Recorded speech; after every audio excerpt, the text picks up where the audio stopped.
Good evening and welcome to NTD News. I'm Stephania Cox. Here are today's top stories. A U.S. commander tells the Senate Armed Services Committee he needs more resources to monitor ISIS-K in Afghanistan. He says the terrorist group is 6 months away from foreign attack capability. The House Oversight Committee reveals suspicious financial activities by the Biden family. This includes over $1 million in payments from an associate with China ties. The Biden administration threatens to ban TikTok if its Chinese owners don't sell their shares. This amid reports that Chinese companies are shipping rifles to Russia. Treasury Secretary Janet Yellen testifies before the Senate. She says Americans can feel confident in the banking system, but some lawmakers aren't buying it. The Pentagon releases video footage of the incident between a U.S. drone and a Russian fighter jet. The incident prompted a rare direct call between defense leaders of the two countries. And a violent protest at a University of California this week. We hear from a speaker at the event that was targeted who says he's open to dialogue with any of the protesters.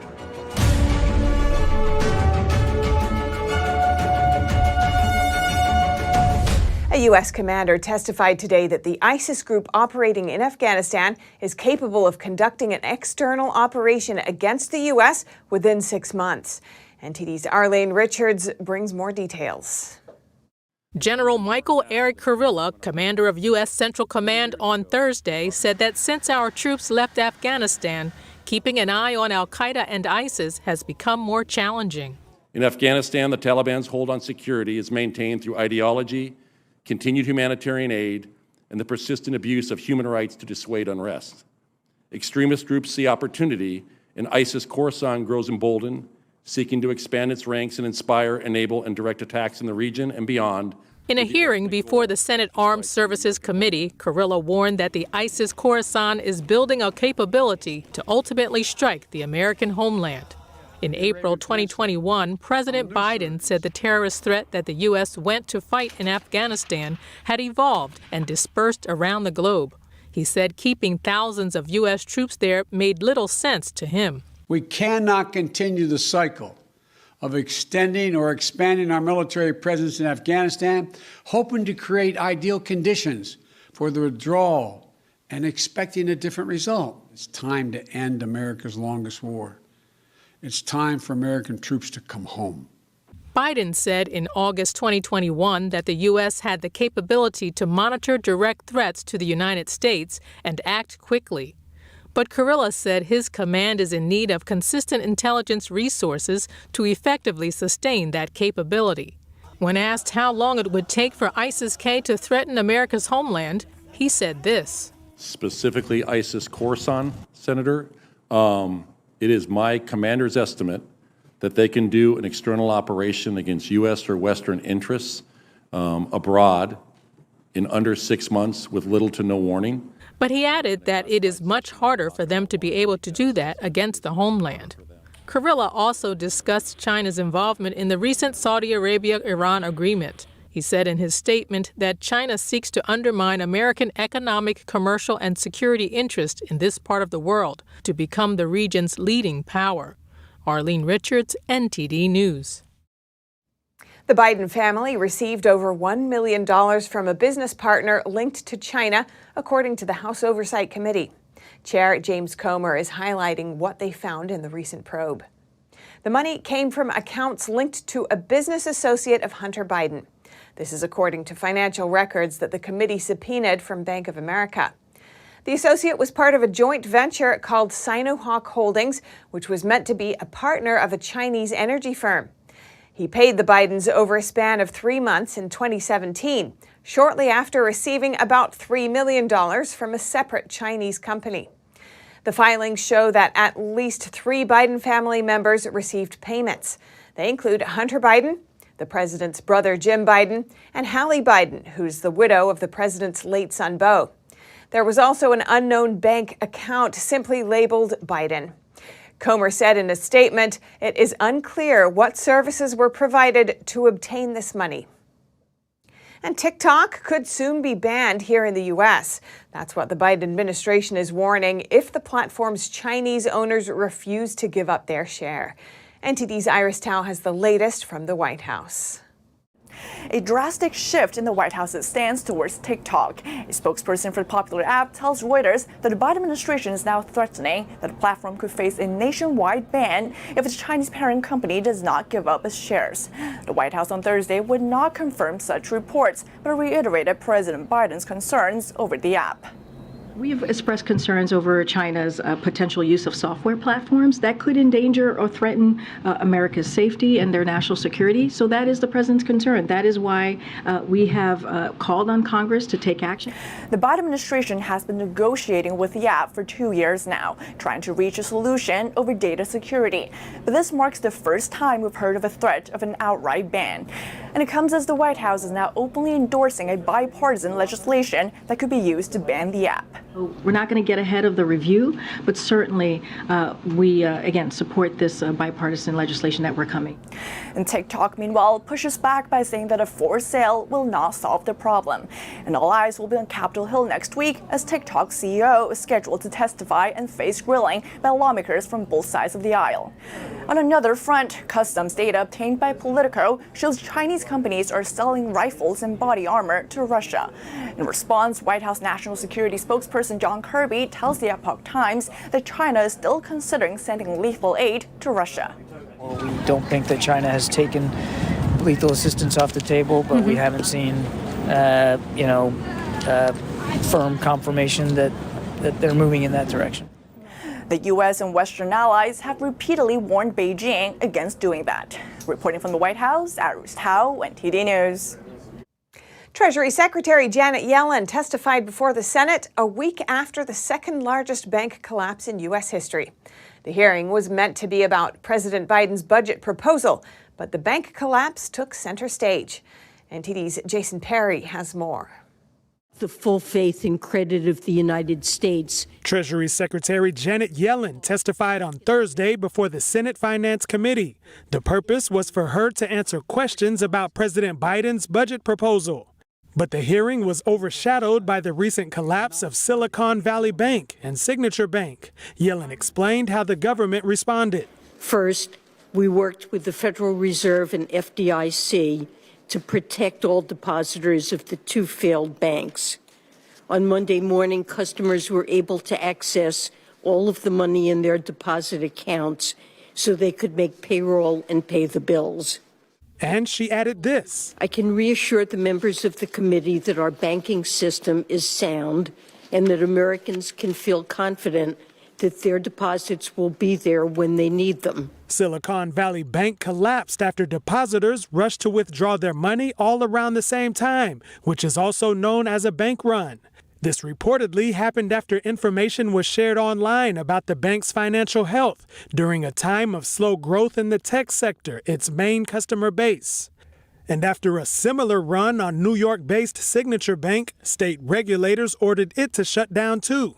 The government then provided money to make sure both of the bank's customers could access their money. If you're in a big bank. Senator James Lankford said the government's actions could cause more people to move to larger banks. That's certainly not something that we're encouraging. That is happening right now.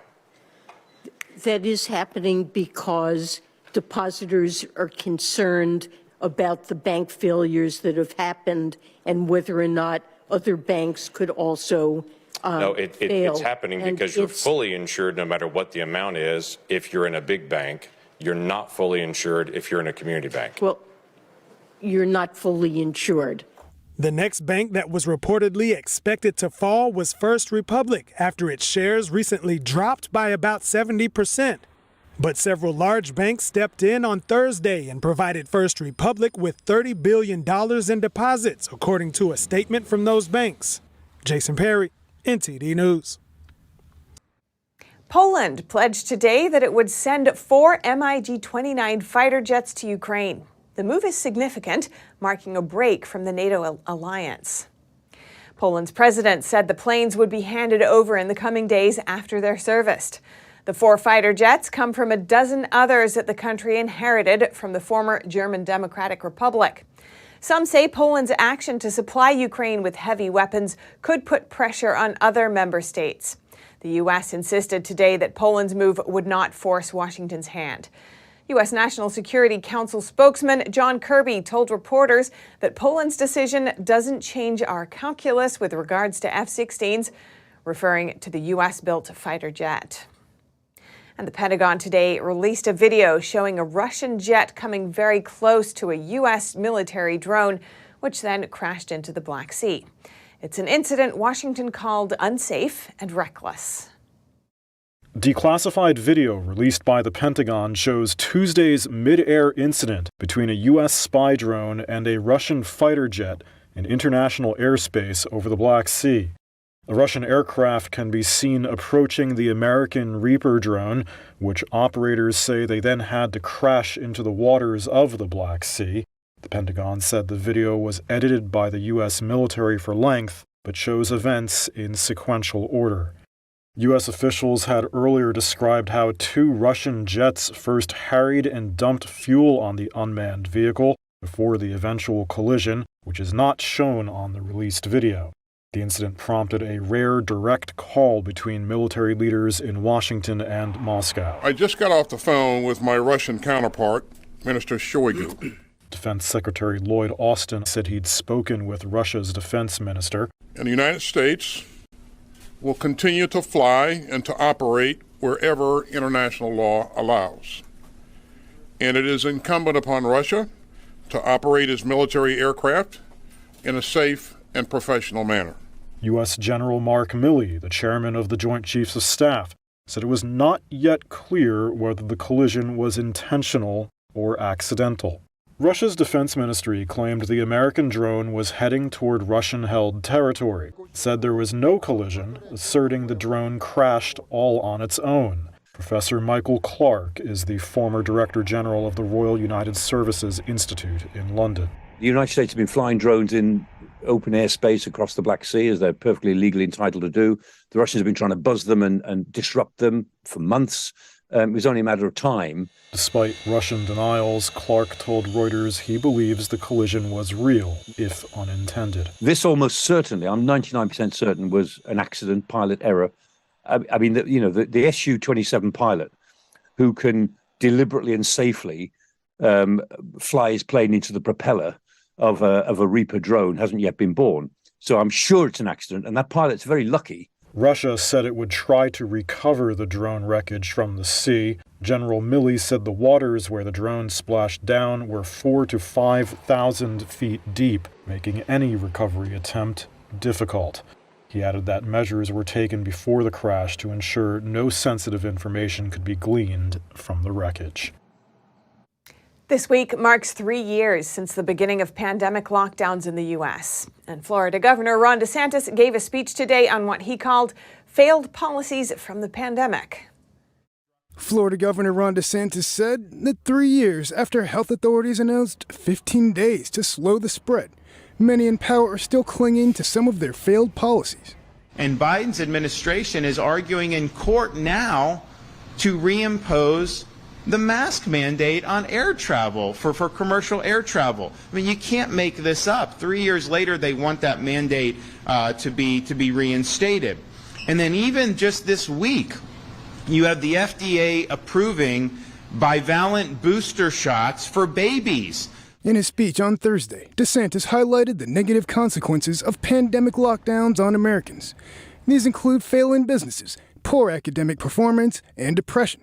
He also noted that scientists and state governments that dissented from the Biden administration's approach faced significant pushback. That was really showing that this is more about them advancing an agenda and about exerting control. And that's something that's very, very dangerous. And I don't even think we've fully gotten over a lot of what's been done here 3 years later. The governor touted Florida's approach to the pandemic, including keeping schools open and banning mask mandates, vaccine mandates, and vaccine passports. He went on to say that there need to be permanent protections against such mandates. And so we have bills in front of the legislature to take some of the things that we've done to protect people's freedoms and jobs and businesses and to make all those protections permanent in Florida law. We also don't necessarily say it's only about COVID, because they're going to find something else sometime in the future to try to use and to try to take advantage of. Meanwhile, the governor is facing increasing pressure from Trump allies over his recent political activities. A political action committee allied with former President Trump is asking the Florida Commission on Ethics to investigate DeSantis. It alleges that DeSantis has been running an illegal shadow campaign for president while skirting Florida's Resign to Run law. Reporting by Allison Lee, NTD News. And in California, 2 people have been arrested and a university building vandalized during a violent protest outside an event hosted by Turning Point USA earlier this week. That's according to UC Davis, as reported by local NBC affiliate KCRA3. One of the speakers at the event, Joe Bob, joins us to share his experience. I spoke with him earlier today. Joe Bob, welcome to our show. Thanks so much for joining us. Thanks for having me. Now, you've been opening Charlie Kirk's Live Free tour and said Tuesday's event had the most violent protests you've seen so far on this tour. Could you describe what you saw? Yeah, so I've been opening up for Charlie on this Live Free tour for the last couple weeks, and we've seen protests in a couple different places. Chicago was pretty interesting. Santa Barbara was pretty interesting, but nothing compares to UC Davis. I happened to be at a big doorway intersection where I thought, you know, these violent rioters are outside. I should be fine. It turns out that was a naive thought, because immediately after that, they started shattering glass. And pretty quickly, I thought, oh, I probably shouldn't be here anymore. But fortunately, the riot police were able to shore up that entryway and make sure they didn't make entry into the building. But if the police weren't there and the law enforcement weren't there, we could have had a huge problem. And in terms of the university's stance, UC Davis Chancellor Gary May issued a video to students hours before the event, saying that the university is committed to the First Amendment.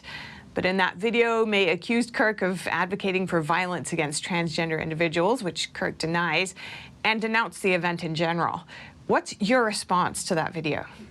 Yeah, so the video came out earlier in that morning. I had already landed in Sacramento, and we were, a couple of us at the team were eating breakfast and saw that come through. And my first thought was, does this chancellor of this university, who claims to want a peaceful event to take place, does he think that this is going to raise the temperature or lower the temperature? It seemed like a bad PR move in general, and that's before you get to the content of it. Like you mentioned, Gary decided to say Charlie Kirk has advocated for violence against trans people. Of course, that's not true. And it's not true so much so that the Sacramento Bee also said that similar thing. Sacramento Bee is a newspaper in the local area. And then the day after, rescinded their comments and issued an apology, because clearly they were making stuff up. And Charlie Kirk has warned that he thought the original column could have played a prominent role in any violence at his event. What are your thoughts on that?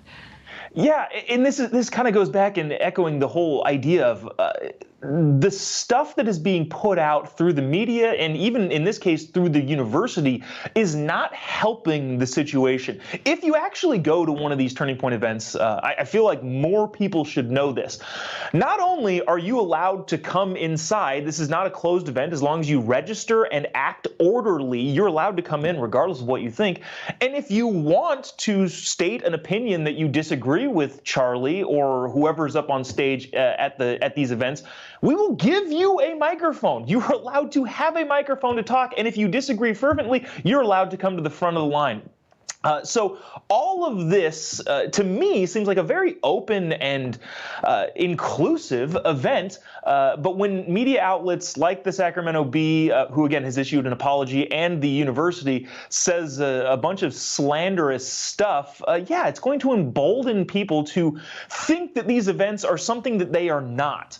And the protesters did try to stop attendees from entering the venue, but about 500 people still managed to get in.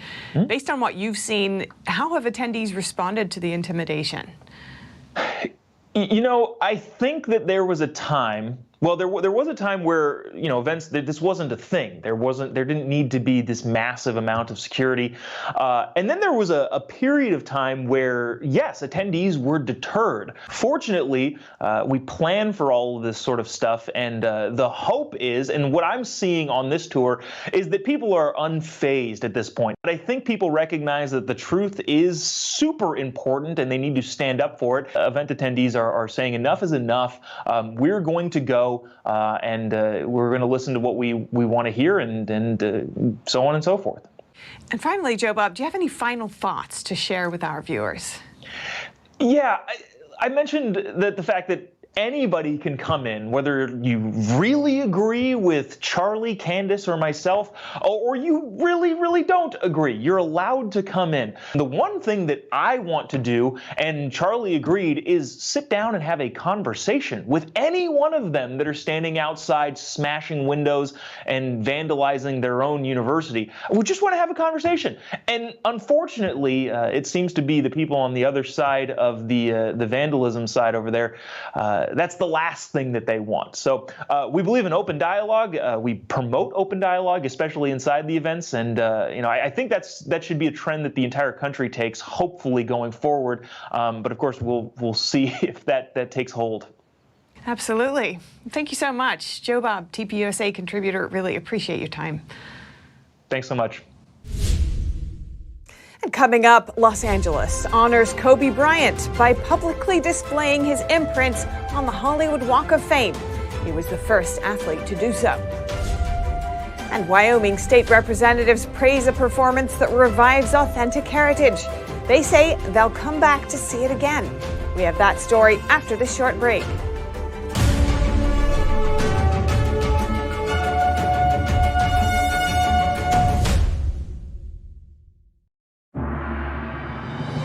More than just beautiful dance. It's a touch of the divine. More than just legends. It's the beautiful culture and wisdom of China before communism. More than just a performance. It's an experience that awakens the soul. See it at least once in your lifetime. Shen Yun, coming to Lincoln Center. Tickets at shenyun.com.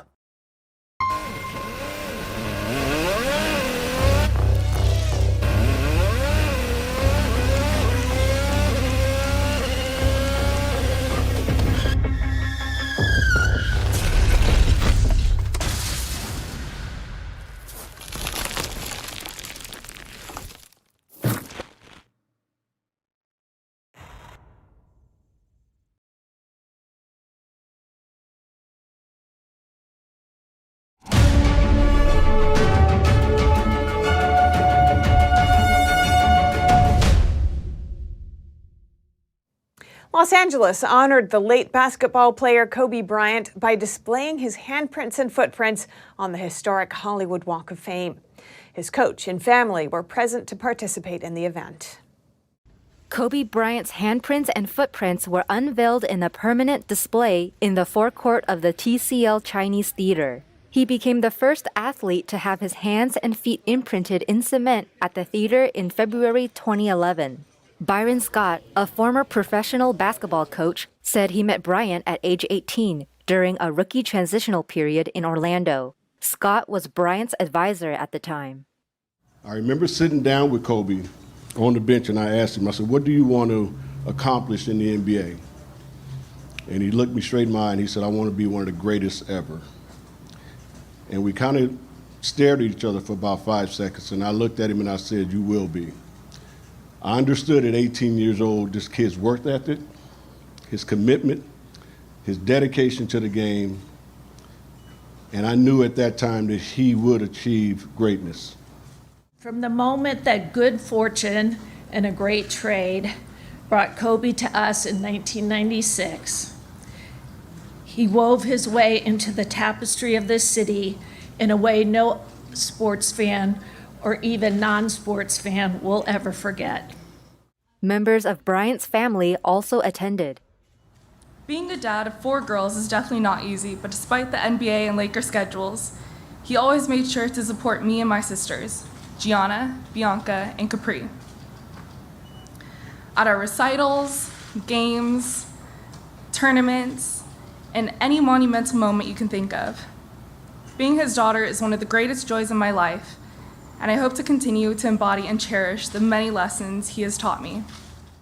41-year-old Kobe Bryant and his 13-year-old daughter Gianna died in a helicopter crash in January 2020. He had a 20-year career with the Lakers before retiring in 2016.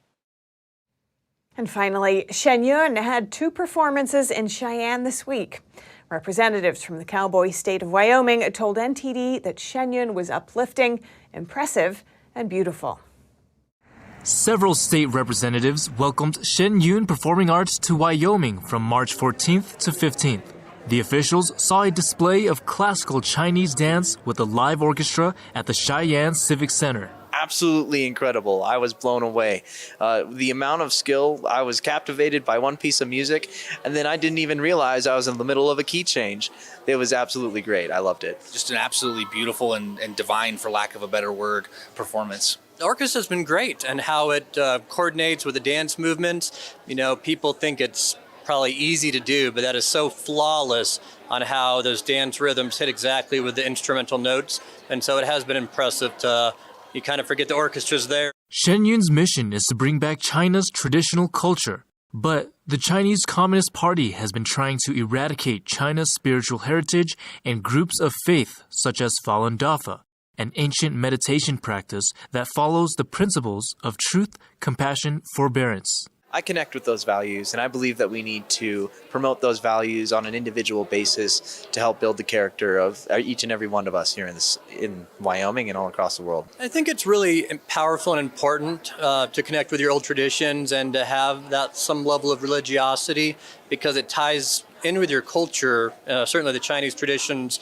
that is based on religion, and what you're seeing today with present-day China and communism, squashing out some of that culture, that the ancient traditions and dance that the people had. So it is nice that we're trying to revive it and keep it alive even in this day and age. Established in 2006, the New York-based Shen Yun now has 8 different companies that tour the world simultaneously. Well, I think it's a performance worth seeing.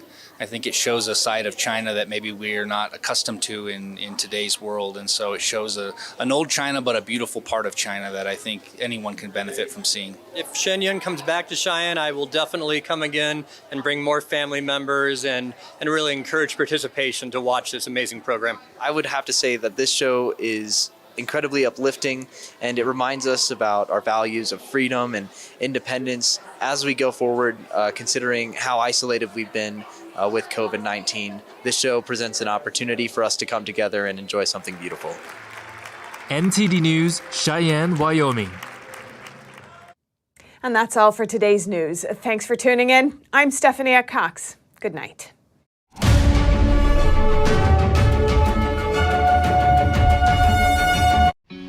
Thanks for watching us on YouTube. Did you know YouTube only keeps selected videos on its platform? So if you want to make sure you get the full picture, just subscribe to our newsletter.